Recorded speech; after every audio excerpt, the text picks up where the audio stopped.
Welcome to Delivering Miracles, a podcast to teach women like you tips and strategies on how you can have a safer pregnancy so you can bring home a healthy baby. I'm your host and your high-risk pregnancy expert, Parijat Deshpande. I can't wait to chat with you.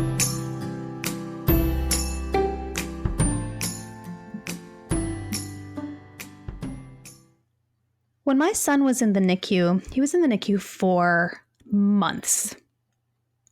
And we knew that going in because we knew how early he was likely to be born, and we were prepared for that. And we were told by our doctors, and I had spoken with the neonatologist at least twice a week prior to him being born about what to expect and what it's like. And they were very good about telling us all this information when he was born and in the NICU. But we were there for months. I mean, the hospital became our home. And I mean, I was there more than I was actually at home. I was there for 10, 12 hours a day. I'd come home, eat really quickly, watch a brainless TV show. I honestly can't even tell you what movies I watched because I don't think they ever really fully registered in my brain when I was there. It's just something to get me out of the hospital world, to help me sleep at night. Next morning, got up, showered, breakfast, out, right back to the hospital. And I didn't realize it at the time. I didn't realize how alone I felt.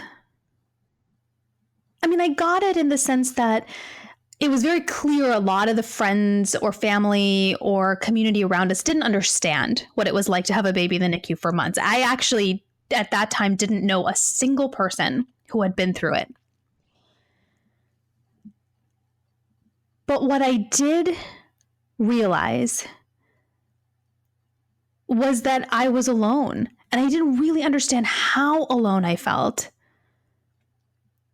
until a friend of mine, a really good friend of mine who I loved to death,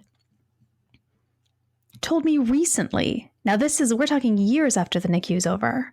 And after he's been home, recently she said to me, I want to help you carry your load.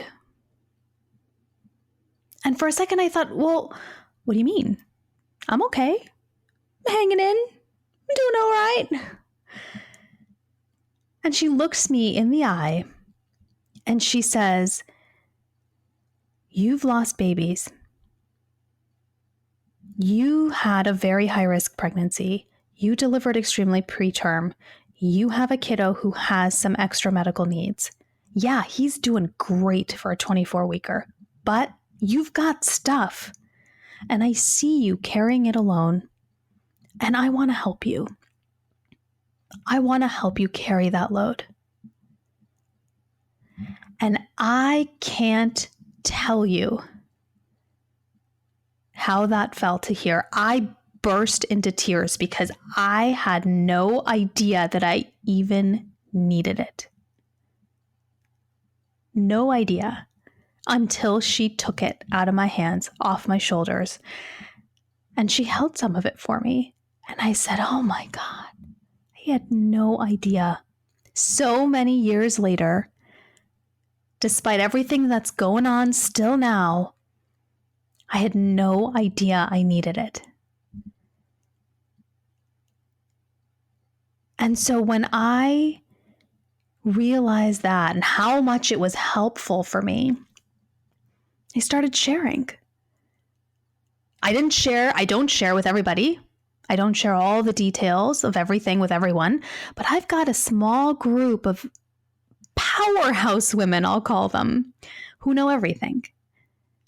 Who I can just text at the drop of a hat, who I can call and tell them anything. Because I want to have them share that load. Because I've gotten to a place where I'm realizing now that that's not because I'm not strong enough, or I'm too weak, or that I'm helpless. But more so because, hey, you know what? We all need a community. We all need our village. They say it takes a village to raise a child. Well, you know what? It takes a village to support a mom too.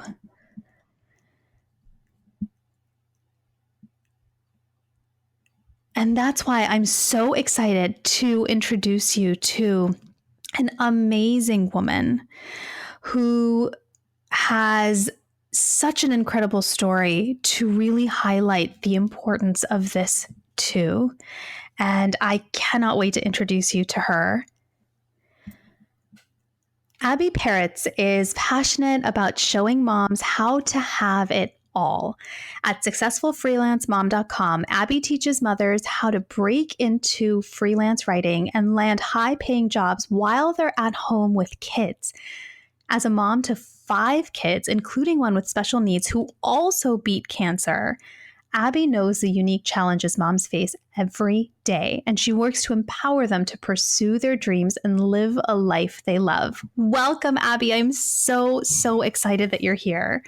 Thank you so much for having me. It's exciting to be here. Yes. I'm so glad we are able to chat today. Your story, I mean, I don't have any words. And I'm sure you've heard them all. I have heard a lot. Yes.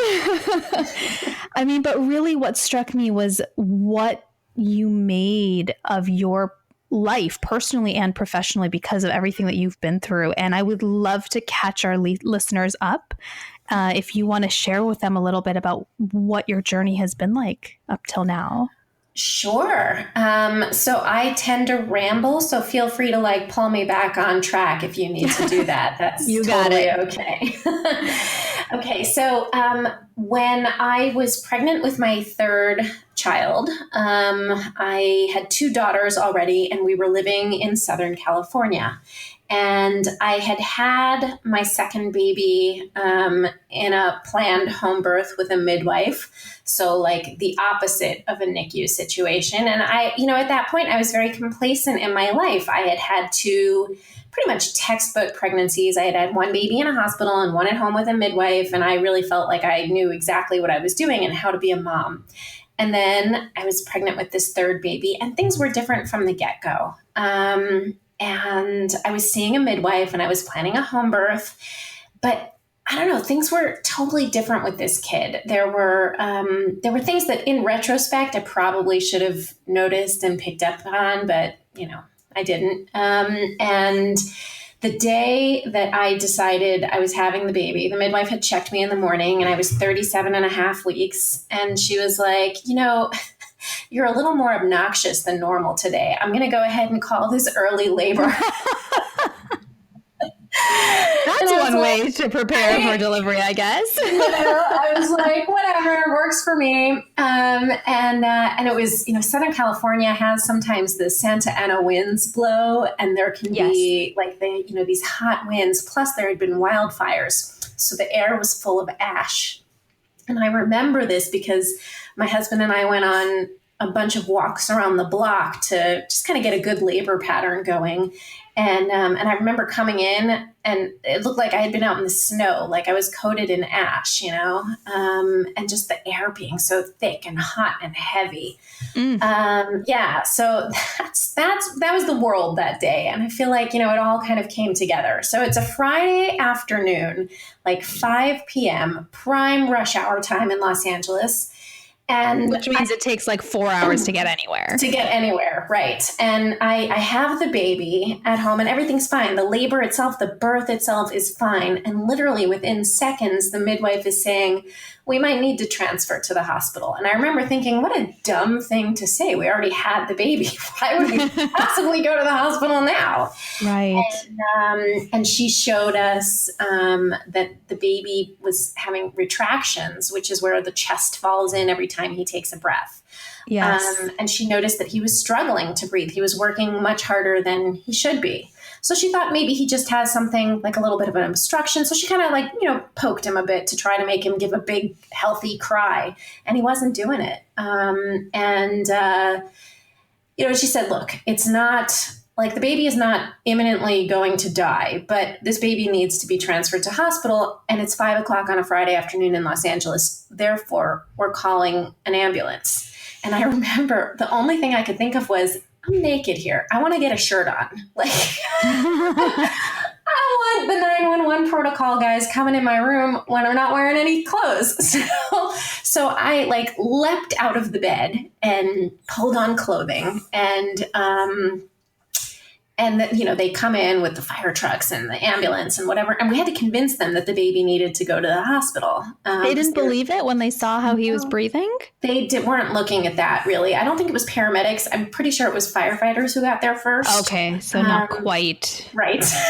Not quite the medical professionals. They were like, well, he's not on fire and he's a baby. So what's the problem? Right. Anyway. He looks big. He looks nice.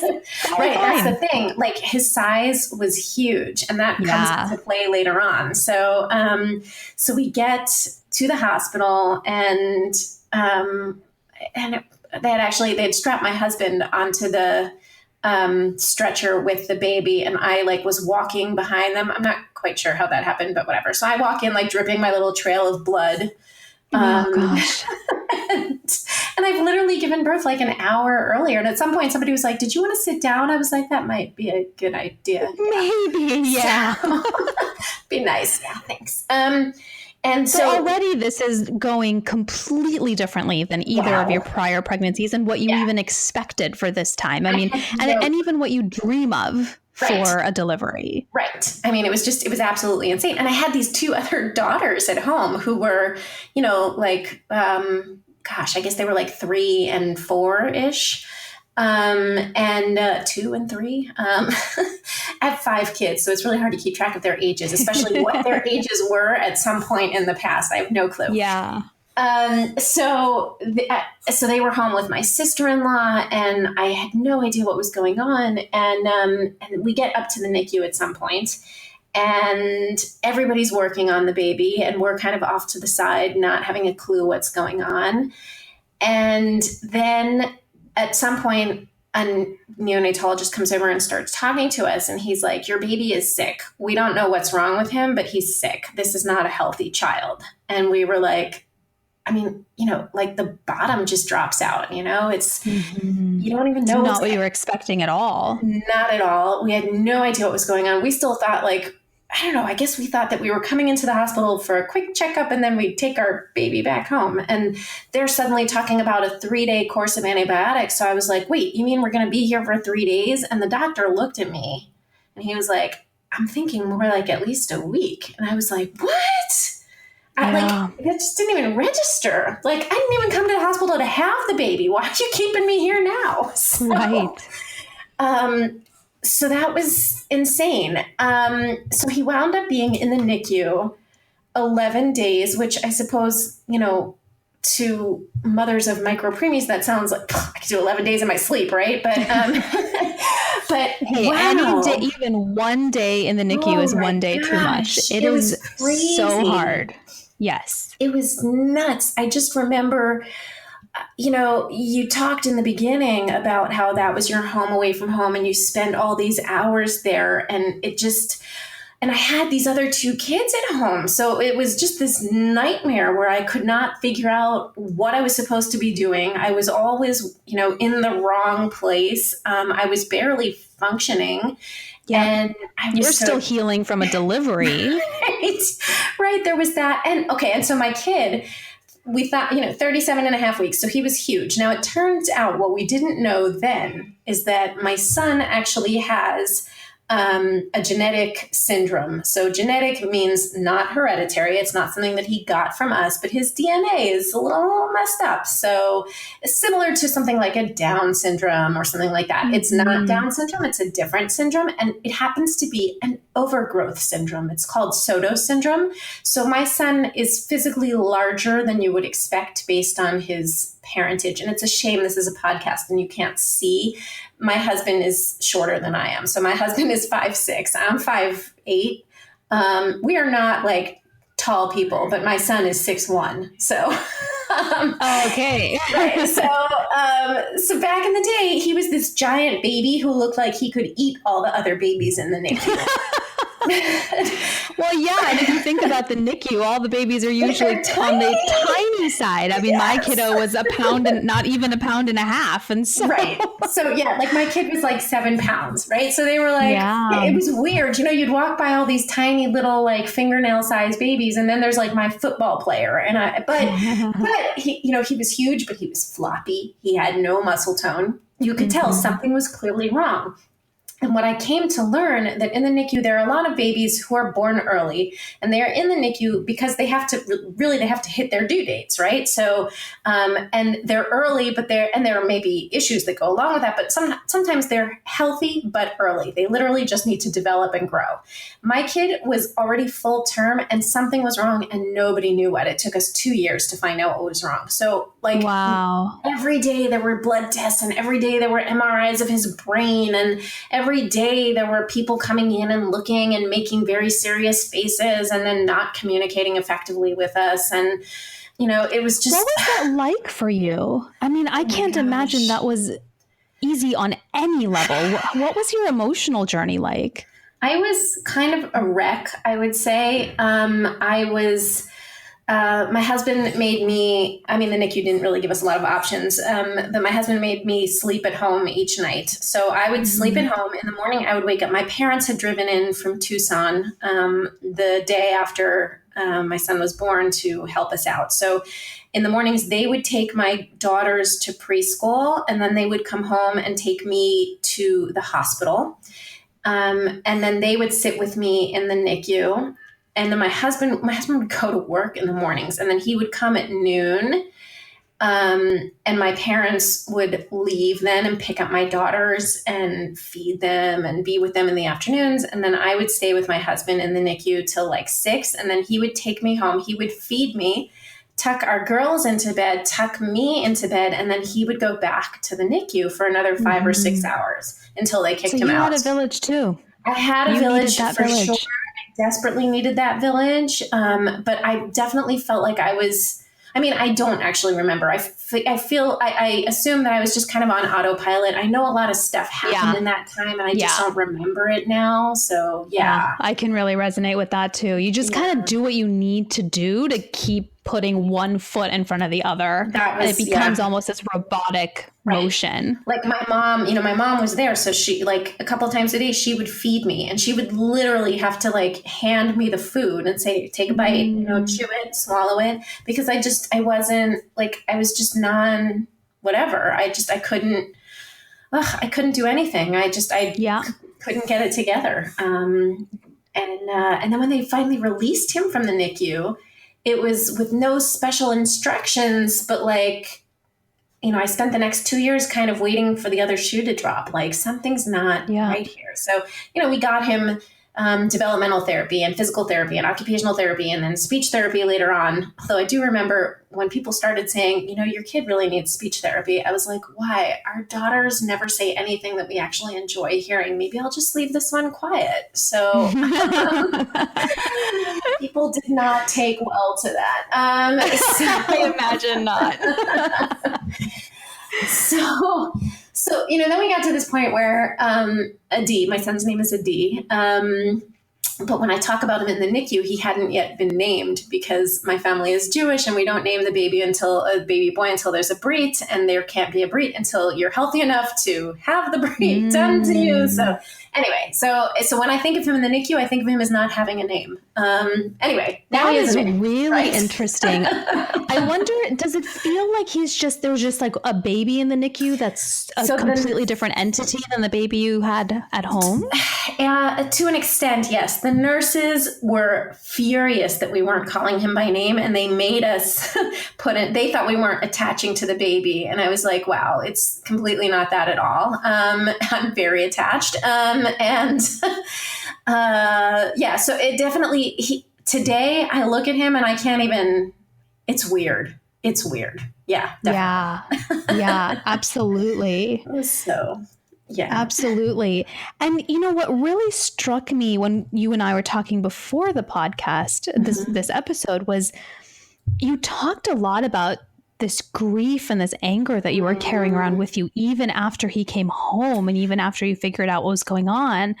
Can you share a little bit about what that was? Sure. So, I mean, number one, I felt definitely that I had been robbed of the experience that I wanted to have. I was really excited when I found out that I was having a boy after two girls. I had certain dreams and visions, and then it was like they were suddenly and abruptly taken away from me. And I definitely, there's all this guilt. I mean, I was at first, because I really didn't know what had caused all of this. And I was like, did I do this with the home birth? Is it because I insisted? I don't know, there was a lot of that. But then as he got older, and there were clearly delays, and we were treating what we saw. And then when we hit that stage where we got this diagnosis, and I found out that this isn't something he's going to outgrow. This is something that my kid is going to live with forever. This is something that is changing our family forever.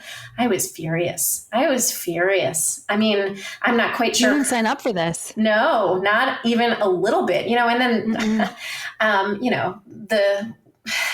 the hallmark platitudes that people, God only gives you what you can handle. I'm going to punch you in the face. That one. I'm going to punch you in the face. See if you can handle that. God gave it to you, right? So I guess you can handle it. You may have picked up on the fact that I don't have a lot of friends. You've got a friend in me right here. I am loving this. I can really relate to everything you're saying. Oh my gosh. I just, and I live in a religious Jewish community. So like in that world in particular, people are like, oh, God only tests the people he loves. Yeah. And it's like, bite me. Okay. I'm not doing this. Yeah. Yes. So I try and you might have picked up on the fact that I have a somewhat dark sense of humor. So, and I can be just a little bit cynical. So I would say things to people like, they'd be like, wow, I don't know how you do it. And I'd be like, well, we tried to return him to Target, but they keep saying that he's not from there. And people would be like, okay.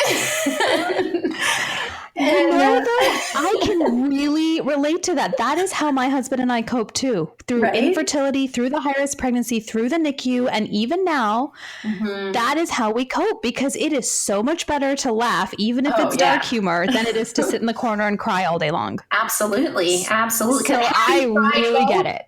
Having tried both, I would definitely pick laughter anytime. So, yes. So there was this grief and there was anger. I was exceptionally resentful for many years of other people's neurotypical children. And that felt somewhat insane to me, because I had several neurotypical children of my own, and yet I still felt that other people did not deserve to have neurotypical children, because in my somewhat biased view, they were not special people or by any means who deserved healthy children. Like it just, I was so angry. And it took me a very, very long time to start to let go of that anger. And it was not helpful when people would say to me, you should really let go of that anger. It's going to be easier for you. And I was like, thank you. I hadn't thought of that. Like, right. Let me try that for a change. Right. It was really, I just remember carrying around so much anger. And for me, did you share this with people? So in the beginning, I did not. It was something that I carried around, by myself. I was listening to one of your episodes earlier where you talk about the I'm fine lie. And I felt like, wow, yes, that speaks to me, because for years that was me. I did that. How are you? Oh, I'm fine. And I even wrote, at the time I had a semi-anonymous blog. And I wrote a whole thing about how, I would pretend to be okay. And because if I knew that if I showed up to carpool line, like with my hair not brushed and still in my pajamas and whatever, like people would definitely notice. And I also felt, if this were a temporary situation, like if we had some sort of terrible disease, then people would step up and help us. But because this is our life, this is our always, like, who wants to come to you and say, you know what, Abby, every Tuesday from now till the end of time, I'm going to take a D. So you don't have to worry about Tuesday afternoons from now on, because that's on me. Nobody, people, it's not that my friends are bad people. It's that's a big ask. I mean, like that's a big deal. So yes. And there's a sense of, fatigue almost from loved ones because what you're going through is so hard. Right. And this is something, for those of you that are listening, probably sounds really familiar because I have said this over and over before. And there's an entire episode actually that I'll link in the show notes about how this is really as hard as you feel it is. And it doesn't say anything about the people around you. It really does reflect, though, that what you're going through is extremely challenging. And so much so that even your closest, your most loved ones can't commit to this lifetime of whatever this is, like you have to. It's hard. It is really hard. It is.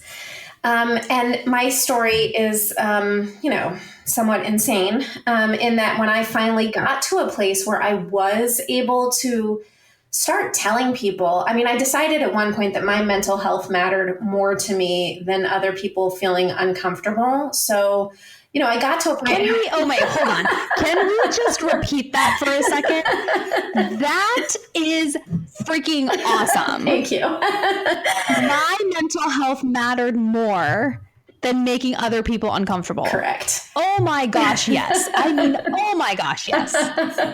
So I embraced that. And I got to the point where people would say to me, are you okay? And I'd be like, no, I'm not okay. Yeah. My kid has, a malformed brain. I'm never going to be okay.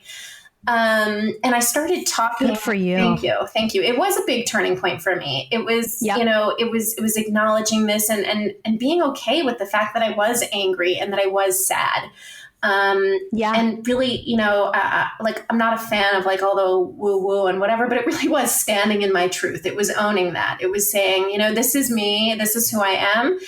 And I'm not ashamed of that. And I started telling people too, I take antidepressants. I'm sad a lot of the time and I'm trying to get past that. And I guarantee that there are some people who didn't have their kids come over to our house. I'm sure of that, but that's okay because I don't want, if I could help one other woman know that it's okay to ask about taking antidepressants, to me, that's a big deal.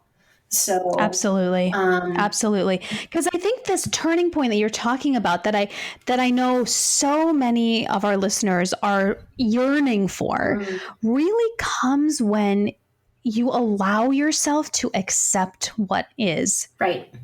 This is freaking hard. I hate it. Right. This sucks. I don't want it for myself. I don't want it for my family. And that's where we are. Not wanting it for my family too. I remember one of my terrors in the NICU as I'm sitting there not knowing, what's wrong with my kid in the NICU, but I was thinking of my oldest daughter who, had this whole like personality and was my first kid and the one who I hung out with for, almost 2 years. And I was thinking one day she's going to say to me that, XYZ isn't fair because she has this brother with special needs. And I'm going to have to tell her, you're right. And I was so scared of that conversation. And I have my daughter today is 18 years old and she's amazing. She's also a pain in the ass sometimes, but she's amazing. And she has never once said to me, it's not fair. Never. So I got really That's lucky. amazing. Yeah. And I would guess, I know we haven't met in person before, but I would guess that the reason for that is because you've allowed that space for them to experience their life as it's changed. I think that's really experience that. I think that's really important. I have a good friend who I lucked into meeting who is a psychologist. She and her husband each have a sibling with Down syndrome, and they met through a support system, whatever. And she's a psychologist, and her doctoral thesis was on the effect of having a child with special needs on siblings in the family. On siblings. Mm-hmm. And she told me that in families where they're open and they talk about it and they say, this is who we are and we're not hiding this from anyone, then the kids do fine. And it's in families where it's like, we're ashamed of this and we don't talk about this and our family has a problem. That's where you have kids who have issues and who can't, because they grow up knowing, because they're taught something is wrong with our family. Yes, absolutely. So. That is such a great point, and that's very, very true. Mm-hmm. Absolutely. Mm-hmm. So what would you say then to our listeners who are listening in going, God, I want that. I want to get to that place where I'm okay with telling people that I'm not okay. Right. So what would you say to them? It takes courage. But it also takes a certain amount of, what's a nice way to say this? Like, it takes a certain amount of not caring what other people think. So it's really, for me, it was about setting the example I wanted to set for my other kids. I wanted them to know that it was okay for them to be angry and sad and to feel things.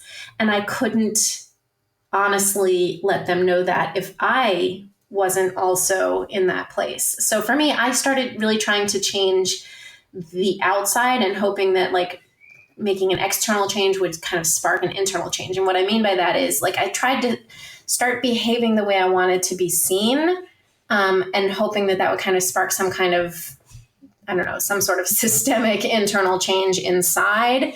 And it helped. It took a long time and, it was definitely a process.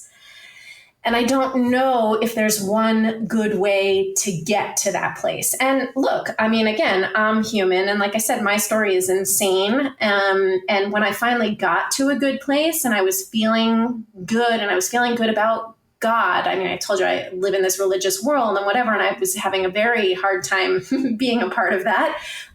Sure, of course. I was feeling good about my kid and his prospects and my other kids and their lives and my family. And then the same kid, my D, he was just a month before his 10th birthday. It was 2013, Friday the 13th, and he was diagnosed with leukemia. And it was my gosh. It was like thunder, on a bright sunny day. Like the air just gets sucked out of the room. And I remember when I was telling my closest friend, she was like, her first reaction was exactly what mine had been. Why a D? And we both immediately said, it shouldn't be any child, but come on, sure. Yeah. Come on. Yeah. So, he's been through enough. It was mind blowing. And that was when I really lost it. I have to say that was when I really, so now I'm at this point where like, I've gone through all the whole NICU, I've gone through the special needs, I've gotten okay with that. Now they tell me my kid has cancer, and literally, and I could not make this up, if I tried, a week later, my mom was diagnosed with breast cancer. Oh my gosh. and then I fell apart. Like I remember my parents telling us on the phone about my mom, and I just lost it. And then my mother, now, okay, remember, this is my mother who's just been diagnosed with breast cancer, who went to the gym every day while being treated for cancer because she's freaking insane, okay? If there was ever an excuse to not go to the gym, I'm fairly certain that chemotherapy, that's the excuse, right? So, like, my excuse is, it's Tuesday, I'm not going to go to the gym. So, like, right. So, anyway, my mother says to me, Abby, you can always talk to God. And I said to her, Mom, I don't think he wants to hear what I have to say. and she said to me, tell me something. Do you think you're so special? Do you think he hasn't heard what you have to say? Really, who do you think you are? And I was like, okay, you win. It was like, my mom, and she had cancer, and she was the one telling me this. And I was like, all right, fine, you win, So I started the dialogue, but I feel like I'm kind of like a teenager with God. Like when he does what I want, I'm like, whoa, thumbs up, hugs emoji, we're BFFs. And, Yeah. and then when he screws with my kid, I'm like, dude, we're not even like, I don't even know who you are. I don't. Right. But my mom was like, you can scream and you can yell, and that's okay because he's heard it all before. Like, there's nothing you can say to him that he hasn't heard. And that did stick with me a bit, and it helped.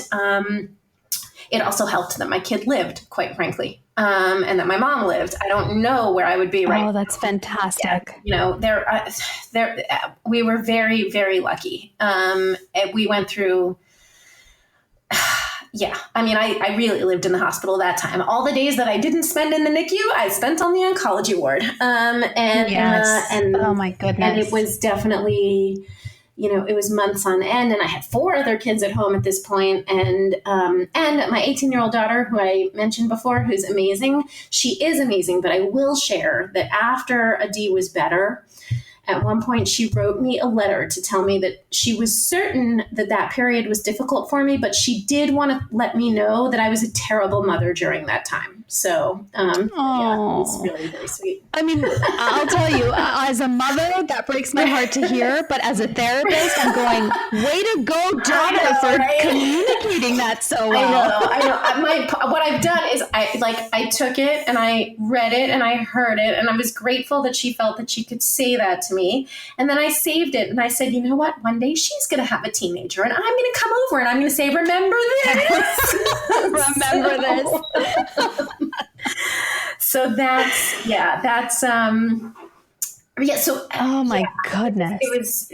And how did you maintain your ability to stay connected with people through all of that? Did you go back to that I'm fine phase? I definitely did. I had been out of the I'm fine phase for years. And then all of a sudden I was definitely not capable of, functioning like a normal human being. And people would be like, how you doing? I'd be like, no, I'm fine.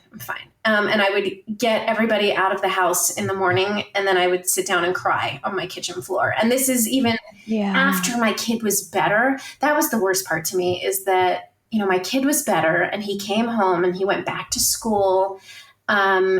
And everybody assumed that I was better. And I was like, oh, I am so far from better that it's not even funny. I mean, I'm like... Now is when you actually start to do the right. work. That was once there's safety built in, once you know the baby's okay, or in your case, the older child is okay, and that's when it starts really hitting you hard. I was a wreck, an absolute wreck. I mean, when I think back on that time, I can't even, I look at pictures from then and I see it. I see how I don't smile, I have a lot of selfies with my kids during that time, but you can tell I'm not really smiling in them. I'm not, I'm not really there. Yeah.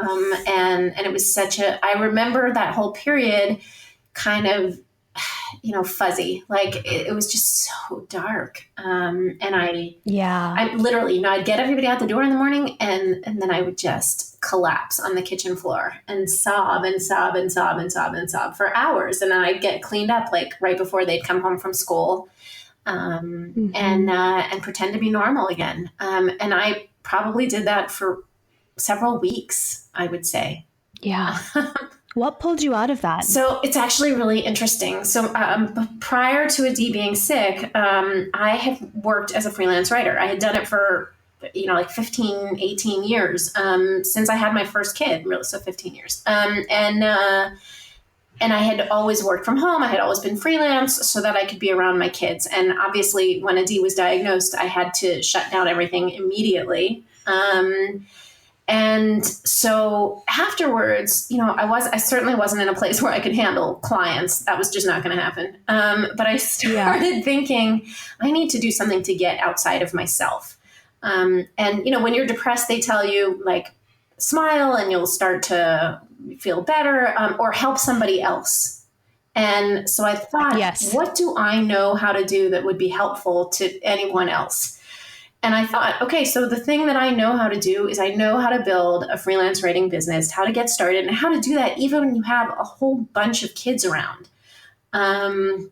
So how to do that on a scaled back schedule from home when you might only have 3 or 4 hours a day and you can't be putting, 8 hours a day into building a business. But that was something that I knew how to do. And I started just kind of creating content around that. And writing has always been my way of processing and whatever. So creating content was very natural to me. And the teaching side and the helping other women get started was insanely exciting to me. And I tell people, I started Successful Freelance Mom in February of 2017. So it's only 9 months old. And I tell people that this business is what got me up off the floor of my kitchen. This business saved my life. That is amazing. You found your light. I did. And you let it guide you. That's amazing. Oh my gosh, that is amazing. It has been the last 9 months. I tell my students now, I only do things that bring me joy. And I'm serious about that because I know what darkness is. And I'm grateful. I'm very lucky to be at a place in my life where my husband has a very good job and I can allow myself this freedom to experiment with this business. And it's not like I'm relying on this to provide for my family's food and shelter. So, I'm very lucky in that sense, but I am only doing the things that bring me joy. And I am encouraging them to adopt that attitude in their own work, where it doesn't mean, just go out and eat cotton candy all day. But don't waste your time on clients or work that isn't meaningful for you. That's not, that's not feeding your passion. It's not worth it. No, it's really not. It's not worth it at all. That is incredible. And those of you that are listening, I hope that by hearing her incredible journey, and I know we didn't even scrape the surface of everything, but just got a very 30,000 feet view of what happened. But those of you that are listening, I hope what you're taking away from this is really an acceptance of yourself, that it's okay to not be okay.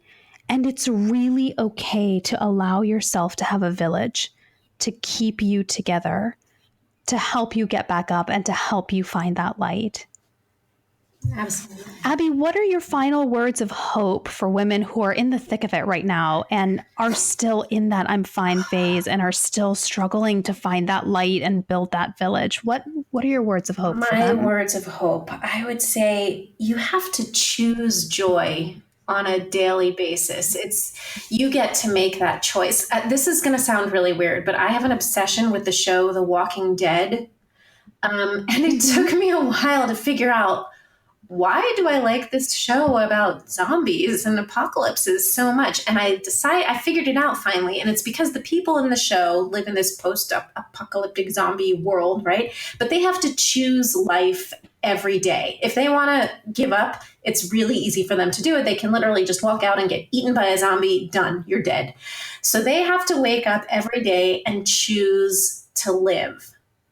That's, it speaks to me. So joy is a choice. You get to choose that on a daily basis. And I would say that, even in those darkest times, you can find those moments of joy, and they can be really, really simple. I mean, before my kid could speak, and it took years before he spoke, it would be when he would reach out and put his hand on my cheek. And that was amazing to me. So, you can find those moments of joy, but you have to choose to find them. Oh my gosh, I love that. And that could not be a more perfect way to wrap up this episode, because it is so powerful and it is something we can do no matter what's going on. So thank you for sharing that and for sharing your incredible story with all of us. I so appreciate it. Thank you very much for having me. It was really important for me to be here. Yes, we appreciate it. And where can people find you if they want to learn more about the work that you do? Sure. Visit successfulfreelancemom.com. If you're interested in freelance writing at all, I've got a free 5-day email course that you can take right there on the site. I've got a blog full of information and exciting things. And in general, if you just want to connect with me and talk about kids and NICUs and special needs and pediatric cancer, I'm very reachable. You can find me at Facebook /Successful Freelance Mom. And, all the places, some variation of either my name, Abbi Perets, or Successful Freelance Mom. Everywhere except Instagram because I'm too old. I can't figure it out. I tried. Well, thank you again so much, Abbi. And all of this will be linked in the show notes. So for those of you that are listening, you can have easy access to reach out to Abbi as quickly as possible. Thank you again so much, Abbi. Thank you. It was my pleasure. I am this close to tears right now. And if you could see me, you would see that. It's so refreshing to me and so healing to me too, to hear somebody share their story so openly. And for me, I'll be honest, hearing that somebody else has spent hours on the kitchen floor sobbing makes me feel better. Not because I want that for her, but because I now know it's not just me. And it's not just you either. I know how lonely it feels when you are fighting for your baby's life, when you don't know if you're going to ever be able to take your baby home, when you don't know if that dream life will ever happen for you. It's okay to not be okay. And it's okay to allow yourself to have a village to help pick you up and to help you find your light. You deserve it. Thank you so much for joining me here today. And if you loved this episode as much as I loved chatting with Abbi, I would love it if you can head over to iTunes or Google Play and leave a review so more women who are going through infertility, a high-risk pregnancy, or have a baby in the NICU, or are raising a child with extra needs can tune into Delivering Miracles so they can also listen to these inspirational stories and receive advice and guidance on how to get through some really dark times. And if you're experiencing pregnancy complications right now and you're worried about delivering early or you're feeling really anxious about what's going to happen, I want you to check out my free webinar that's on my website at parijatdeshpande.com, because by watching it, you'll discover how to overcome your fear and anxiety so you can stay pregnant as long as possible, even if you're facing pregnancy complications. Also, I would love to stay in touch, so follow me on Twitter, Instagram, or Facebook at Parijat Desh. That's PARIJATDESH.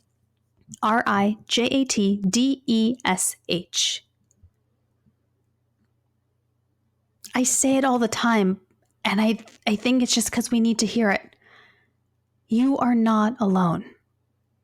As lonely as this feels, as isolated as you feel, you are not alone in those thoughts that you're having, in those moments on the floor when you're sobbing, those times in the car when you're driving through tears, those nights when you can't fall asleep because your mind won't shut off. You are not alone. We are here with you. Take it one day, one step at a time. You can do this.